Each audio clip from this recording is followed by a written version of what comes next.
Thank you, Mr. President. Today is National Girls and Women in Sports Day. It's a holiday that celebrates women's many accomplishments in athletics. To be certain, we do have a lot for our athletic women and girls to celebrate. And soon after I leave the floor in these remarks, I'll be heading to the White House to join President Trump as he signs an executive order to keep biological men out of women's sports.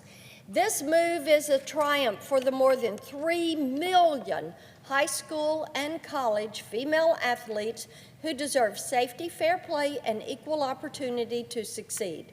In many ways, it is disturbing that this action is even necessary, since Title IX's enactment in 1972, which required equal resources for women's sports, the lives of millions of young women and girls have been improved with the benefits of fitness, teamwork, and leadership experience.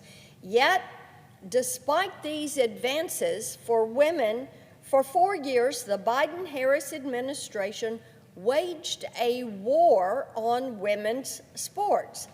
Instead of empowering young women, they denied biological reality and blurred the difference between men and women. In 2022, Biden's Education Department announced new rules that would allow biological males to participate in women's groups and activities, essentially forcing schools to accept men into their women's athletic programs.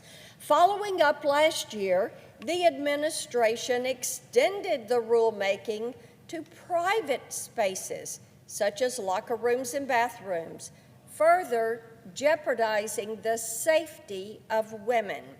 Thankfully, in November, the American people rejected this radical agenda. Instead, they gave President Trump a mandate to protect women, restore fairness, and bring common sense back to government rulemaking.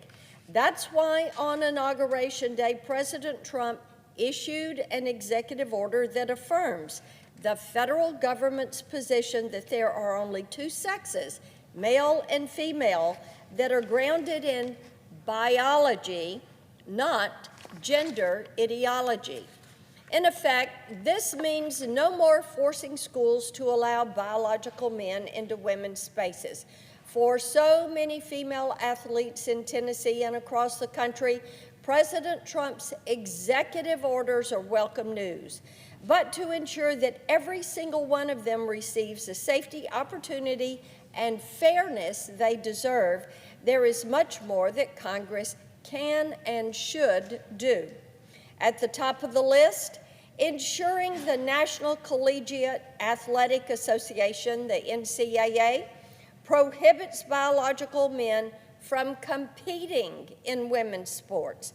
The NCAA is the nation's largest governing body of college athletics, so it wields tremendous power over hundreds of thousands of student athletes all across the country.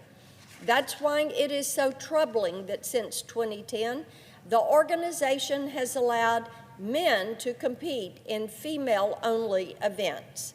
Time and again, we have seen this policy endanger women's safety and deprive them of hard-earned records, medals, and accomplishments.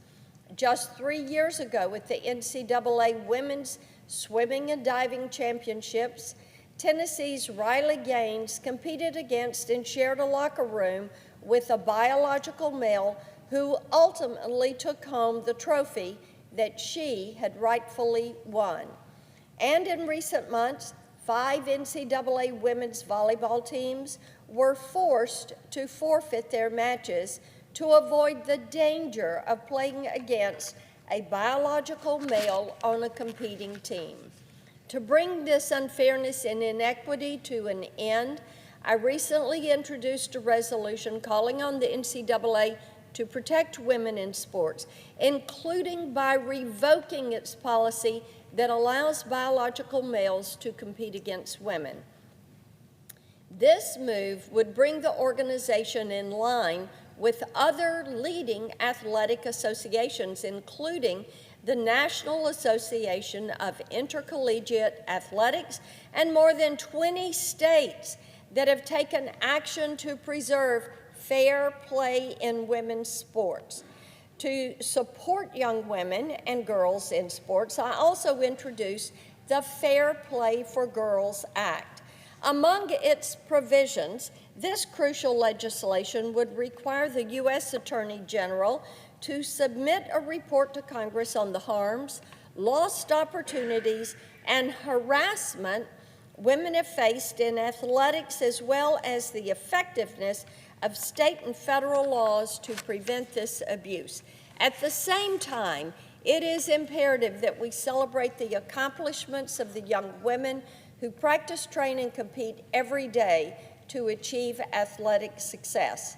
That's why I introduced a resolution to designate October the 10th, that would be Roman numerals X and X, like the female sex chromosome, as American Girls in Sports Day. Specifically, the resolution calls on sports governing bodies to protect women and girls in sports. Young women across the country have suffered injuries, faced sexual harassment, and lost accolades because they were forced to share spaces designed for women with men. Together, President Trump and Republicans in Congress are working together to put an end to this assault on women once and for all. Mr. President, I ask unanimous consent that the next portion of my remarks be placed separately in the record. Without objection. Thank you, Mr. President. For years, we have known about financier Jeffrey Epstein's alleged sex trafficking ring, that the abuse spanned decades and harmed untold numbers of vulnerable young girls, and that a large network of high-profile, high-dollar predators took part in this horrific abuse. That's why on the Senate Judiciary Committee, I've repeatedly requested a subpoena for the complete unredacted Epstein flight logs from the FBI. I've also pushed for the release of Ghislaine Maxwell's unredacted little black book of contacts and addresses. The American people have the right to know who flew on his planes, who witnessed the crimes, and who potentially participated in his global sex trafficking ring. Yet time and again, in the last Congress, Democrat leadership and then FBI Director Wray stonewalled my request. Make no mistake, by blocking my request, they were delaying justice for Epstein's many victims. But now, with Republican control of Congress and President Trump back in the Oval Office, we're going to see some real change on this issue. Just last week, the president's excellent pick for FBI Director Kash Patel vowed to work with me in releasing the Epstein records and breaking apart the trafficking rings that harm countless women and children across our country. To be clear, this is not a celebrity issue. This is about ending modern-day slavery and finding out who is participating in these sex trafficking rings and shedding some light on these crimes that will bring an end to this widespread, pervasive abuse. I yield the floor.